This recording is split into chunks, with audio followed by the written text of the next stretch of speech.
मैं आपके सामने एक ऐसी कहानी लेकर आया हूं जो शायद आपने पहले कभी नहीं सुनी होगी। कल्पना कीजिए कि आप एक ऐसे व्यक्ति हैं जो हर रोज सुबह उठकर अपने जीवन की समस्याओं से घिरे रहते हैं।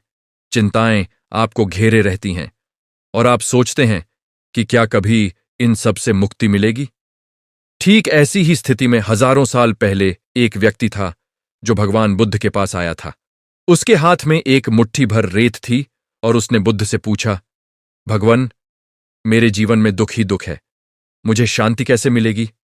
बुद्ध ने मुस्कुराते हुए कहा, अपनी मुट्ठी खोलो। जैसे ही उस व्यक्ति ने अपनी मुट्ठी खोली, सारी रेत नीचे गिर गई। बुद्ध ने कहा, यही तुम्हारे दुखों के साथ करना है। आज मैं आपको बताऊंगा कि भगवान बुद्ध के इस सरल लेकिन गहन उपदेश में कितनी शक्ति छिपी है और कैसे यह आपके जीवन को पूरी तरह से बदल सकता है। मैं भगवान बुद्ध का शिष्य हूं और मुझे यह सौभाग्य मिला है कि मैंने उनके चरणों में बैठकर जीवन के वे रहस्य सीखे हैं जो हर मनुष्य को जानने चाहिए।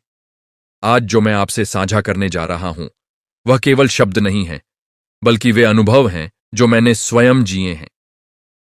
जब मैं पहली बार भगवान बुद्ध के पास पहुंचा था तो मैं भी आप जैसा ही एक साधारण मनुष्य था, भ्रमित, असंतुष्ट और जीवन के अर्थ को खोजता हुआ। लेकिन उन्होंने मुझे जो सिखाया उसने मेरे पूरे अस्तित्व को बदल दिया और आज मैं वही ज्ञान आपके साथ साझा करने के लिए यहां हूं। भगवान बुद्ध कहते थे कि मनुष्य के सभी दुखों का मूल कारण केवल एक है और वह है अज्ञानता। लेकिन यह अज्ञानता वह नहीं है जो किताबों में लिखी होती है या जो स्कूलों में पढ़ाई जाती है। यह अज्ञानता है अपने स्वयं के स्वभाव की, अपने मन की वास्तविकता की और जीवन के सत्य की। हम सभी इस संसार में जन्म लेते हैं और हमें यह सिखाया जाता है कि सुख बाहर की चीजों में है। हमें बताया जाता है कि अगर हमारे पास अच्छा घर होगा, अच्छी नौकरी होगी, पैसा होगा, प्रसिद्धि होगी तो हम सुखी हो जाएंगे। लेकिन क्या यह सच है? देखिए अपने चारों ओर कितने लोग हैं जिनके पास सब कुछ है फिर भी वे दुखी हैं। कितने अमीर लोग हैं जो रात को चैन की नींद नहीं सो पाते। कितने प्रसिद्ध व्यक्ति हैं जो अकेलेपन से जूझ रहे हैं। भगवान बुद्ध ने मुझे सिखाया कि सुख और दुख दोनों ही हमारे मन की अवस्थाएं हैं। बाहरी परिस्थितियां केवल निमित्त मात्र हैं। यदि आपका मन शांत है, संतुलित है और जागरूक है तो किसी भी परिस्थिति में आप शांति का अनुभव कर सकते हैं। और यदि आपका मन अशांत है, चिंतित है और भ्रमित है तो स्वर्ग में भी आप दुखी रहेंगे। यह उपदेश इतना सरल लगता है लेकिन इसकी गहराई असीम है। जब मैंने पहली बार यह सुना था तो मुझे लगा था कि यह केवल एक सिद्धांत है। लेकिन जब मैंने इसे अपने जीवन में उतारा, जब मैंने वास्तव में अपने मन को देखना शुरू किया तो मेरा पूरा जीवन बदल गया। एक दिन की बात है, मैं भगवान बुद्ध के साथ एक गांव से दूसरे गांव जा रहा था। रास्ते में हमें एक व्यक्ति मिला जो बहुत क्रोधित था। उसने बुद्ध को गालियां दीं, उन्हें भला बुरा कहा, लेकिन भगवान बुद्ध शांत खड़े रहे। उनके चेहरे पर करुणा के भाव थे। जब वह व्यक्ति चला गया तो मैंने बुद्ध से पूछा, भगवान, आपने उस व्यक्ति का कोई जवाब क्यों नहीं दिया? वह आपको गालियां दे रहा था। बुद्ध ने मुस्कुराते हुए कहा, यदि कोई तुम्हें कोई उपहार देना चाहे और तुम उसे स्वीकार न करो तो वह उपहार किसके पास रहता है? मैंने कहा, देने वाले के पास। बुद्ध बोले, ठीक वैसे ही उस व्यक्ति ने मुझे क्रोध और गालियों का उपहार देना चाहा, लेकिन मैंने उसे स्वीकार नहीं किया, इसलिए वह क्रोध उसी के पास रह गया। मुझे उससे कोई फर्क नहीं पड़ा। यह उपदेश मेरे लिए जीवन बदलने वाला था। मैंने समझा कि हम अपनी प्रतिक्रियाओं को चुन सकते हैं। कोई हमें क्रोधित नहीं कर सकता जब तक हम स्वयं क्रोधित होना न चुनें। कोई हमें दुखी नहीं कर सकता जब तक हम स्वयं दुखी होना न चुनें। यह स्वतंत्रता, यह शक्ति हर मनुष्य के भीतर है, लेकिन हम इसे भूल गए हैं। हम सोचते हैं कि हमारी भावनाएं बाहरी परिस्थितियों पर निर्भर करती हैं, लेकिन सच्चाई यह है कि हमारी भावनाएं हमारे विचारों पर निर्भर करती हैं और हमारे विचार हमारे नियंत्रण में हैं। भगवान बुद्ध का एक और महत्वपूर्ण उपदेश था जो उन्होंने हमें दिया। वह कहते थे कि इस संसार में सब कुछ अनित्य है, कुछ भी स्थायी नहीं है। हर चीज बदल रही है, हर पल, हर क्षण। लेकिन हम इस सत्य को स्वीकार नहीं करना चाहते। हम चाहते हैं कि चीजें हमेशा वैसी ही बनी रहें जैसी हम चाहते हैं। हम चाहते हैं कि हमारे प्रियजन हमेशा हमारे साथ रहें। हम चाहते हैं कि हमारा यौवन हमेशा बना रहे, हम चाहते हैं कि हमारी संपत्ति हमेशा सुरक्षित रहे, लेकिन यह संभव नहीं है। यह प्रकृति का नियम है कि सब कुछ बदलता है। जो पैदा होता है वह मरता है, जो जवान होता है वह बूढ़ा होता है, जो मिलता है वह बिछड़ता है। अब प्रश्न यह है कि इस अनित्यता को जानकर हम क्या करें? क्या हम निराश हो जाएं? क्या हम हार मान लें? नहीं, बिल्कुल नहीं। भगवान बुद्ध कहते थे कि इस अनित्यता को समझना ही मुक्ति का पहला कदम है। जब हम यह समझ लेते हैं कि सब कुछ बदल रहा है, तो हम चीजों से चिपकना बंद कर देते हैं। हम चीजों को पकड़े रखने की कोशिश नहीं करते। हम जीवन के प्रवाह के साथ बहने लगते हैं, और जब हम प्रवाह के साथ बहते हैं तो जीवन सरल हो जाता है, सुंदर हो जाता है, संघर्ष समाप्त हो जाता है। मुझे याद है, एक बार एक महिला भगवान बुद्ध के पास आई थी। उसका छोटा बच्चा मर गया था और वह गहरे शोक में थी। वह बुद्ध के चरणों में गिर पड़ी और बोली, भगवान, मेरे बच्चे को वापस जीवित कर दीजिए। आप महान हैं, आप यह कर सकते हैं। बुद्ध ने उसे करुणा से देखा और कहा, मैं तुम्हारे बच्चे को जीवित कर सकता हूं, लेकिन उसके लिए तुम्हें एक काम करना होगा। तुम गांव में जाओ और किसी ऐसे घर से सरसों के कुछ दाने ले आओ जहां कभी कोई मृत्यु नहीं हुई हो। वह महिला आशा से भर गई और गांव में गई। उसने हर घर का दरवाजा खटखटाया। लोग उसे सरसों देने के लिए तैयार थे, लेकिन जब उसने पूछा कि क्या उनके घर में कभी कोई मृत्यु हुई है, तो हर घर में उत्तर एक ही था, हां, हुई है। यहां मेरे पिता की मृत्यु हुई थी, यहां मेरी मां की मृत्यु हुई थी, यहां मेरे भाई की मृत्यु हुई थी। सारा दिन घूमने के बाद वह महिला खाली हाथ बुद्ध के पास लौटी, लेकिन अब उसके चेहरे पर एक अलग ही भाव था। उसने समझ लिया था कि मृत्यु जीवन का एक अटूट हिस्सा है। हर घर में, हर परिवार में कभी न कभी मृत्यु आती है। यह प्रकृति का नियम है। वह बुद्ध के चरणों में बैठ गई और बोली, भगवान, अब मैं समझ गई हूं। मैं अकेली नहीं हूं जो दुख से गुजर रही है। यह सबका हिस्सा है। बुद्ध ने कहा, बेटी, दुख से मुक्ति का यही मार्ग है। जब तुम यह समझ लेती हो कि दुख सबके जीवन का हिस्सा है, तो तुम अकेली नहीं रहती। तुम जुड़ जाती हो पूरी मानवता से, और इस समझ में ही शांति है। यह कहानी हमें सिखाती है कि जीवन में दुख आना स्वाभाविक है, लेकिन दुख में डूबे रहना या उससे लड़ते रहना हमारी पसंद है। हम दुख को स्वीकार कर सकते हैं, उससे सीख सकते हैं और आगे बढ़ सकते हैं। भगवान बुद्ध कहते थे कि दुख से भागने की कोशिश मत करो, उसका सामना करो। जब तुम दुख का सामना करते हो, जब तुम उसे देखते हो बिना किसी डर के, तो वह अपनी शक्ति खो देता है। दुख तभी तक शक्तिशाली है जब तक हम उससे भागते हैं। अब मैं आपको भगवान बुद्ध के एक और गहन उपदेश के बारे में बताना चाहता हूं, और वह है सम्यक दृष्टि का उपदेश। सम्यक दृष्टि का अर्थ है सही देखना, चीजों को वैसे देखना जैसे वे वास्तव में हैं, न कि जैसा हम चाहते हैं कि वे हों। हम सभी अपने मन के चश्मे लगाए हुए संसार को देखते हैं। ये चश्मे हमारी धारणाओं से, हमारे विश्वासों से, हमारे अनुभवों से बने होते हैं, और इन चश्मों के कारण हम वास्तविकता को विकृत रूप में देखते हैं। कोई व्यक्ति हमसे कुछ कहता है और हम उसका गलत अर्थ निकाल लेते हैं। कोई घटना होती है और हम उसे अपने नजरिए से देखते हैं, न कि वस्तुनिष्ठ रूप से। भगवान बुद्ध कहते थे कि इन मानसिक चश्मों को उतार फेंको, चीजों को वैसे देखो जैसे वे हैं। यदि कोई क्रोधित है तो उसे क्रोधित के रूप में देखो, लेकिन उसे बुरा मत समझो। यदि कोई दुखी है तो उसे दुखी के रूप में देखो, लेकिन उस पर दया मत करो जो उसे और भी कमजोर बना दे। हर व्यक्ति अपनी यात्रा पर है, अपने कर्मों का फल भोग रहा है। तुम्हारा काम केवल करुणा रखना है, समझना है, और जहां संभव हो सहायता करना है। एक दिन मैंने भगवान बुद्ध से पूछा, भगवान, सम्यक दृष्टि कैसे विकसित की जाए? उन्होंने मुझे एक बहुत सरल लेकिन शक्तिशाली साधना बताई। उन्होंने कहा, अपने विचारों को देखो। जब भी तुम्हारे मन में कोई विचार आए, उसे देखो जैसे तुम आकाश में बादल को देखते हो। न उसे पकड़ो, न उसे धक्का दो, बस उसे देखो। विचार आएगा और चला जाएगा, तुम केवल साक्षी बने रहो। मैंने यह साधना शुरू की और धीरे धीरे मुझे एहसास हुआ कि मैं अपने विचारों से अलग हूं। विचार आते हैं और चले जाते हैं, लेकिन मैं, जो इन विचारों को देख रहा हूं, वह स्थिर हूं, शांत हूं। यह अनुभव मेरे लिए जीवन बदलने वाला था। जब आप यह समझ लेते हैं कि आप अपने विचारों से अलग हैं, तो आप अपने विचारों के गुलाम नहीं रह जाते। एक नकारात्मक विचार आता है, आप उसे देखते हैं और आप जानते हैं कि यह केवल एक विचार है, यह सत्य नहीं है। एक भय आता है, आप उसे देखते हैं और आप जानते हैं कि यह केवल एक भावना है, यह वास्तविकता नहीं है। यह स्वतंत्रता, यह मुक्ति भगवान बुद्ध के उपदेशों का सार है। भगवान बुद्ध ने हमें 4 आर्य सत्य दिए थे जो जीवन के मूल सिद्धांत हैं। पहला आर्य सत्य है कि दुख है।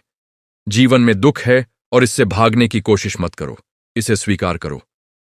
दूसरा आर्य सत्य है कि दुख का कारण है, और वह कारण है तृष्णा, चाह, लालसा। हम चीजों को पाना चाहते हैं, हम स्थितियों को नियंत्रित करना चाहते हैं, हम लोगों को बदलना चाहते हैं। यह तृष्णा ही हमारे दुखों का मूल कारण है। तीसरा आर्य सत्य है कि दुख का अंत संभव है। जब तृष्णा समाप्त होती है तो दुख भी समाप्त हो जाता है। और चौथा आर्य सत्य है कि दुख के अंत का मार्ग है, और वह है अष्टांगिक मार्ग। अष्टांगिक मार्ग में 8 सिद्धांत हैं जो हमें मुक्ति की ओर ले जाते हैं। सम्यक दृष्टि, सम्यक संकल्प, सम्यक वाणी, सम्यक कर्मांत, सम्यक आजीविका, सम्यक व्यायाम, सम्यक स्मृति और सम्यक समाधि। ये 8 सिद्धांत मिलकर एक ऐसा जीवन मार्ग बनाते हैं जो शांति, करुणा और ज्ञान से भरा है। लेकिन इन्हें केवल समझना काफी नहीं है, इन्हें जीना होता है। हर दिन, हर पल, हर परिस्थिति में इन सिद्धांतों को लागू करना होता है। सम्यक वाणी का अर्थ है सत्य बोलना, लेकिन करुणा के साथ। कभी कभी सत्य कठोर हो सकता है, लेकिन यदि आप उसे प्रेम और करुणा के साथ कहें तो वह स्वीकार्य हो जाता है।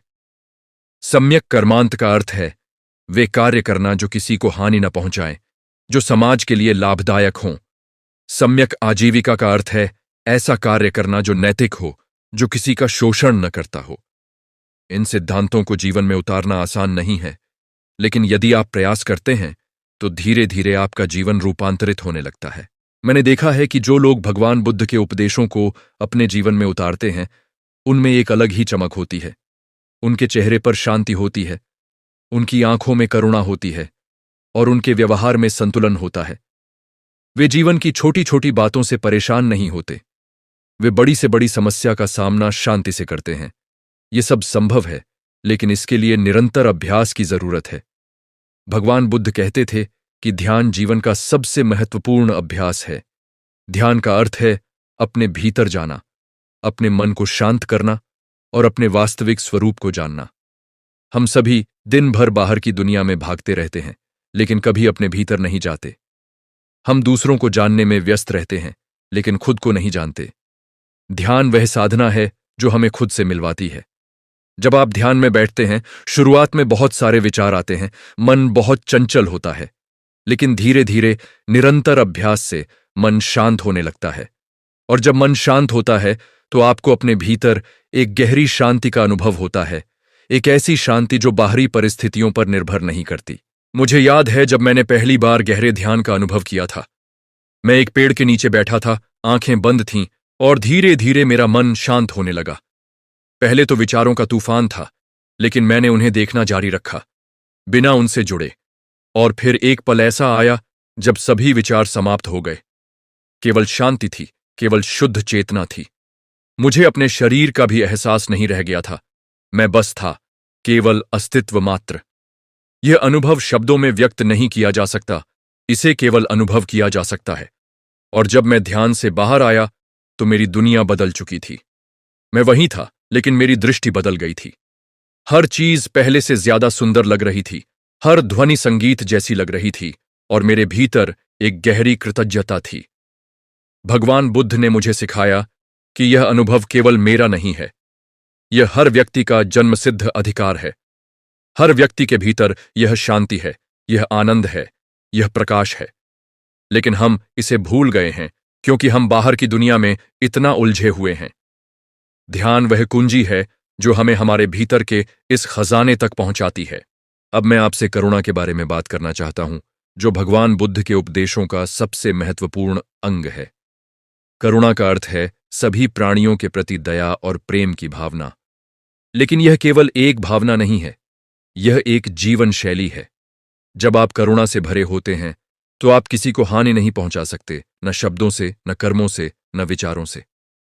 जब आप करुणा से भरे होते हैं तो आप हर प्राणी में खुद को देखते हैं। आप समझते हैं कि जो दुख आपको पसंद नहीं वही दुख दूसरों को भी पसंद नहीं। जो सुख आप चाहते हैं वही सुख दूसरे भी चाहते हैं। यह समझ आपके हृदय को खोल देती है और आप दूसरों की सेवा करने के लिए प्रेरित होते हैं। भगवान बुद्ध कहते थे कि करुणा केवल मनुष्यों के लिए नहीं बल्कि सभी जीवित प्राणियों के लिए होनी चाहिए। एक छोटे से कीड़े से लेकर विशाल हाथी तक सभी में जीवन है, सभी में चेतना है और सभी सुख चाहते हैं और दुख से बचना चाहते हैं। जब आप इस सत्य को गहराई से समझ लेते हैं तो आपका पूरा दृष्टिकोण बदल जाता है। आप सड़क पर चलते समय भी सावधान रहते हैं कि कहीं आपके पैरों तले कोई छोटा प्राणी ना आ जाए। आप भोजन करते समय कृतज्ञता महसूस करते हैं उन सभी के प्रति जिन्होंने आपके भोजन को संभव बनाया। एक बार की बात है, एक व्यक्ति भगवान बुद्ध के पास आया और बोला, भगवान, मुझे बहुत क्रोध आता है। मैं छोटी छोटी बातों पर अपना आपा खो देता हूं। मुझे इससे मुक्ति चाहिए। बुद्ध ने उससे पूछा, क्या तुम्हें हमेशा क्रोध आता है या कभी कभी? वह व्यक्ति बोला, कभी कभी। बुद्ध ने कहा, तो इसका अर्थ है कि क्रोध तुम्हारा स्वभाव नहीं है। यदि यह तुम्हारा स्वभाव होता तो तुम्हें हमेशा क्रोध आता। यह तो केवल एक आदत है जो तुमने विकसित की है, और जो आदत विकसित की जा सकती है उसे बदला भी जा सकता है। बुद्ध ने उसे समझाया कि क्रोध तब आता है जब हमारी अपेक्षाएं पूरी नहीं होती, जब चीजें हमारी मर्जी के अनुसार नहीं होती। लेकिन यदि आप यह समझ लें कि दूसरे लोग भी आपकी तरह स्वतंत्र हैं, उनकी अपनी इच्छाएं हैं, उनकी अपनी सीमाएं हैं, तो आप उनसे अपेक्षाएं कम रखेंगे। और जब अपेक्षाएं कम होंगी तो निराशा भी कम होगी और क्रोध भी कम होगा। बुद्ध ने उसे यह भी सिखाया कि जब भी क्रोध आए तो तुरंत अपनी सांसों पर ध्यान दो। गहरी सांस लो और सांस को बाहर छोड़ो। यह सरल क्रिया तुम्हारे मन को शांत करने में मदद करेगी। वह व्यक्ति इस सलाह को लेकर गया और उसने अभ्यास करना शुरू किया। शुरुआत में उसे मुश्किल लगा, लेकिन धीरे धीरे उसने पाया कि जब वह क्रोध की स्थिति में अपनी सांसों पर ध्यान देता है तो क्रोध कम होने लगता है। कुछ महीनों के अभ्यास के बाद वह फिर बुद्ध के पास आया और कहा, भगवान, अब मुझे बहुत कम क्रोध आता है और जब आता भी है तो मैं उसे नियंत्रित कर पाता हूं। आपकी शिक्षा ने मेरा जीवन बदल दिया है।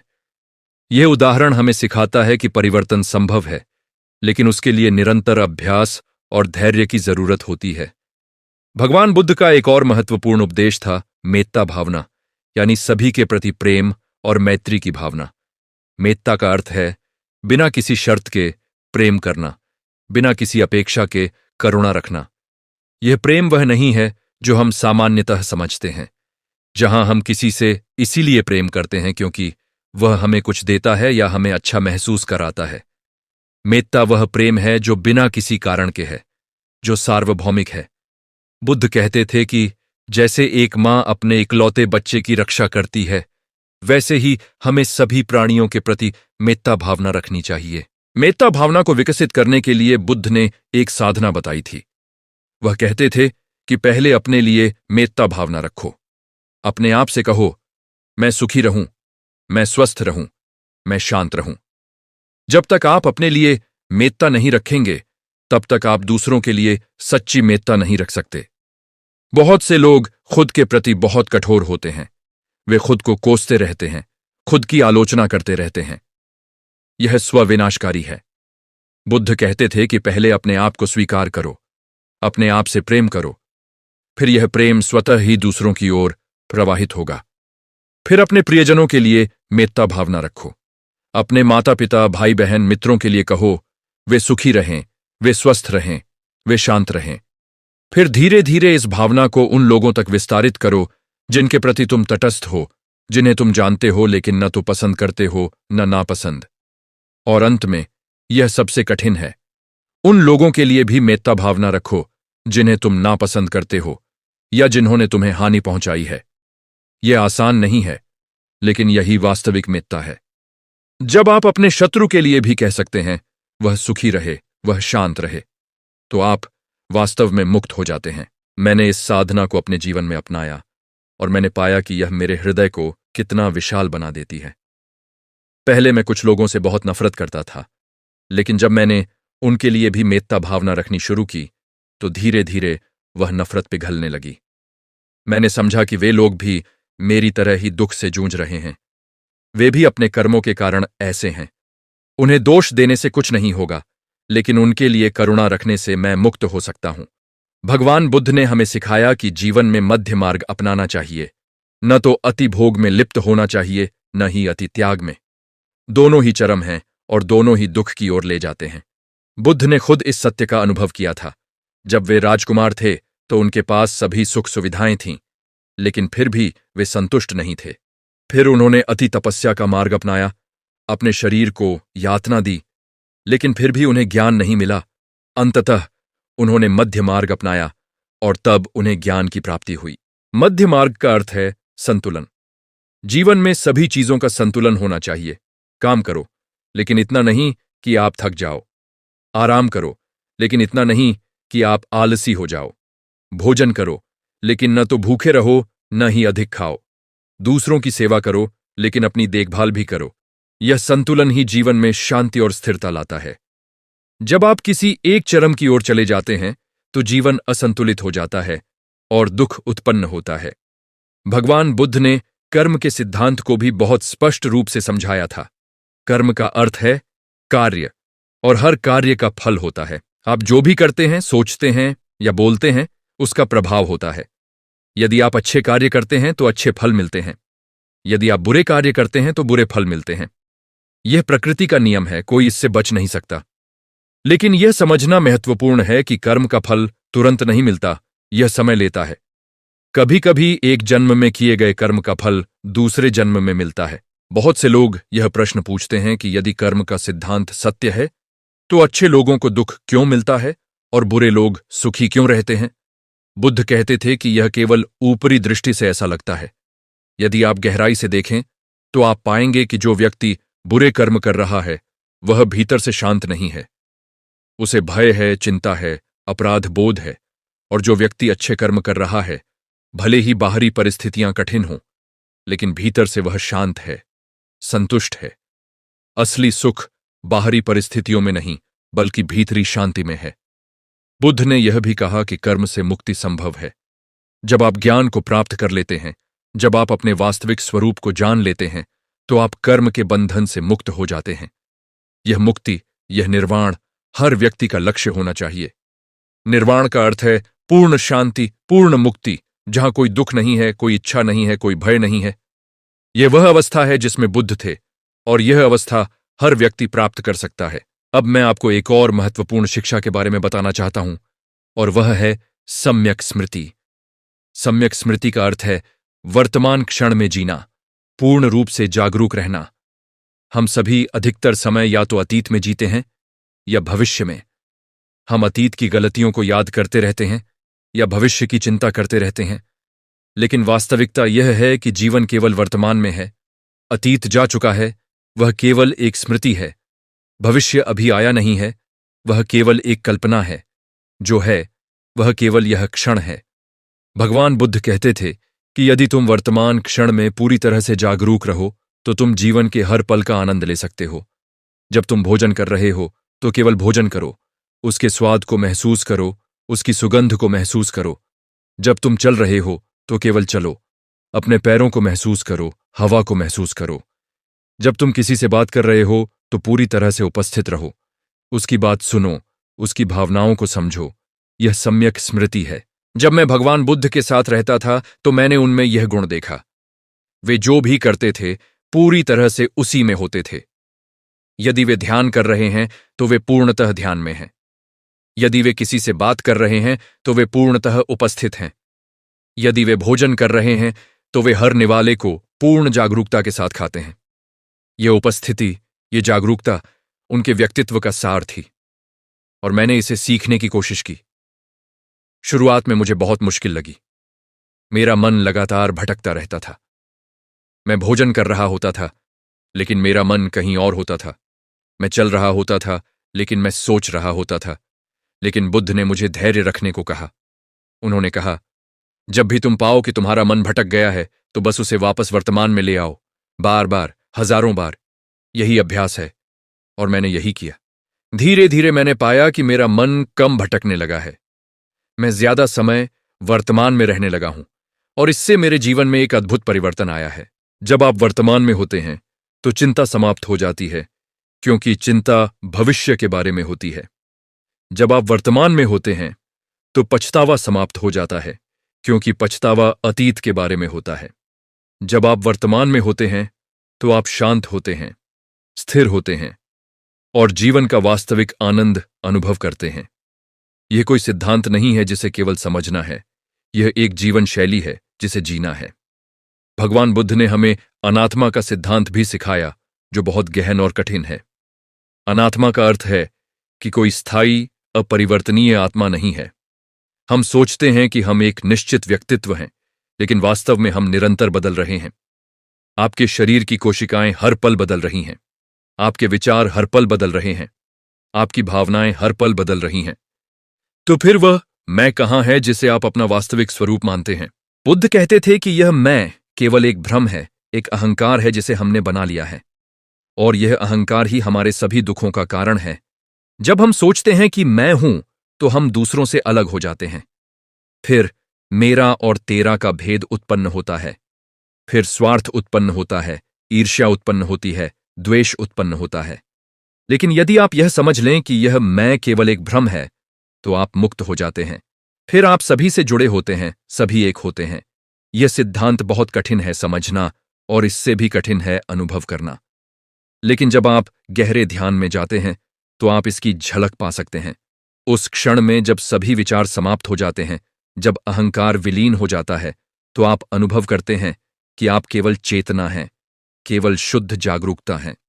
कोई मैं नहीं है, केवल अस्तित्व है। यह अनुभव अवर्णनीय है, लेकिन यह जीवन को पूरी तरह से बदल देता है। भगवान बुद्ध ने हमें यह भी सिखाया कि संघ का महत्व क्या है। संघ का अर्थ है समान विचारधारा वाले लोगों का समूह, जो एक साथ आध्यात्मिक मार्ग पर चलते हैं।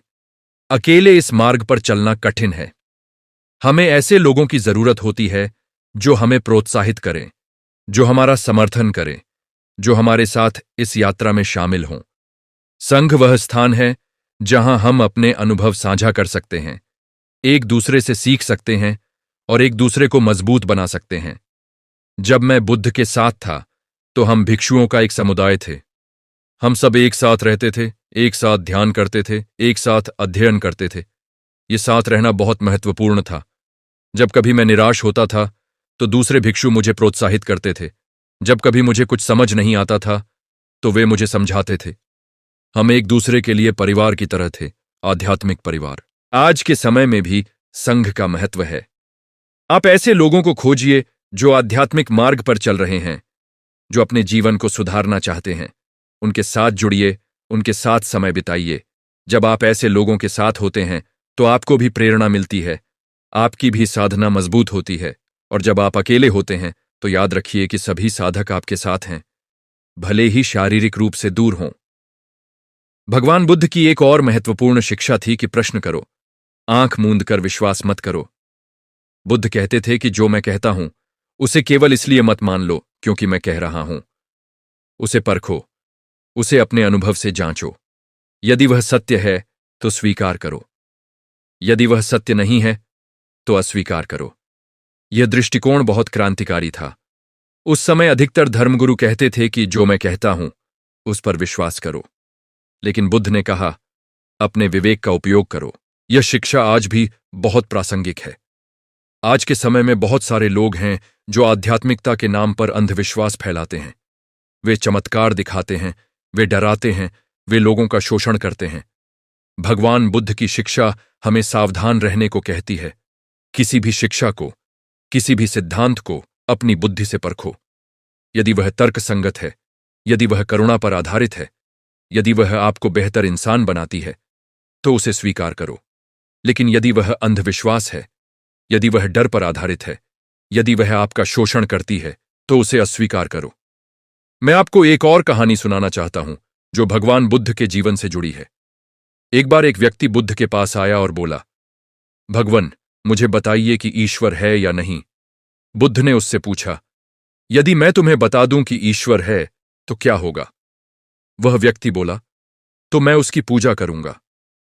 बुद्ध ने फिर पूछा, और यदि मैं कहूं कि ईश्वर नहीं है तो? वह व्यक्ति बोला, तो मैं पूजा नहीं करूंगा।